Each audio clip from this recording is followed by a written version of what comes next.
Hello বন্ধুরা, BDS math service চ্যানেলে তোমাদের সবাইকে স্বাগতম।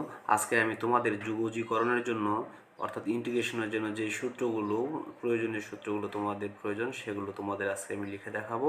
তো তোমরা এই যুগজীকরণ শুরু করার আগে তোমরা অবশ্যই সূত্রগুলো ভালো করে শিখে নিবে, তাহলে তোমাদের ইন্টিগ্রেশন করার জন্য খুবই খুবই মানে উপকার আসবে এবং সহজে করতে পারবে।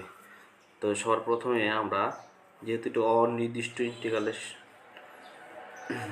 X to the power n, দেখো x to the power n dx, এর সূত্রটি হবে x to the power n plus one by n plus one plus c.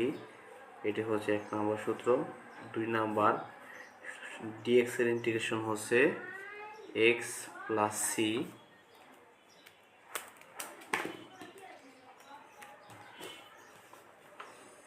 3 number, e to the power x এর ইন্টিগ্রেশন হচ্ছে e to the power x, অর্থাৎ এর কোনো পরিবর্তন হবে না। 4 number, e to the power m x dx, এর সূত্র হচ্ছে e to the power m x by m plus c, অর্থাৎ এক্সের সাথে যখন এই সহগটা থাকবে এই এমটা নিচে চলে আসবে, e to the power m x by m plus c. 5 number, 1 by x dx, এটা সরাসরি সূত্র হচ্ছে লন এক্স। এরপর ত্রিকোণমিতি যে সূত্রগুলো আছে, integration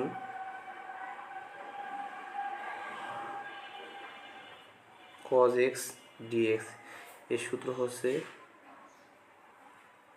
sin x plus C.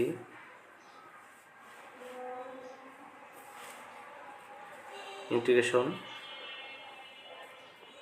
sin x plus dx, এর সূত্র হচ্ছে minus cos x plus C.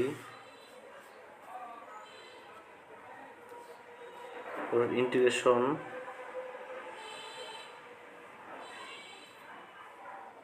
যদি আমরা cos দিতে, ইন্টিগ্রেশন cos mx dx, এর সূত্র হবে sin mx plus m plus C.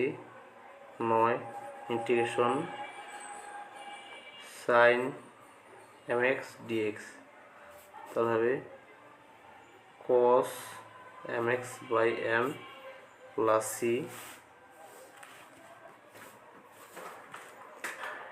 এরপর 10 নম্বর রয়েছে integration sec square x dx, এর সূত্র হচ্ছে tan x প্লাস সি। তো আরও সূত্র রয়েছে, আজকে আমরা এই 1 থেকে 10টি সূত্র তোমাদের দিলাম। পর যে বাকি যে সূত্রগুলো রয়েছে আমরা অঙ্ক করার সময় অবশ্যই অঙ্কের পাশাপাশি আমরা এগুলো প্রয়োজনীয় সূত্রগুলো লিখে দিব। তো আজকের মতো এখানেই।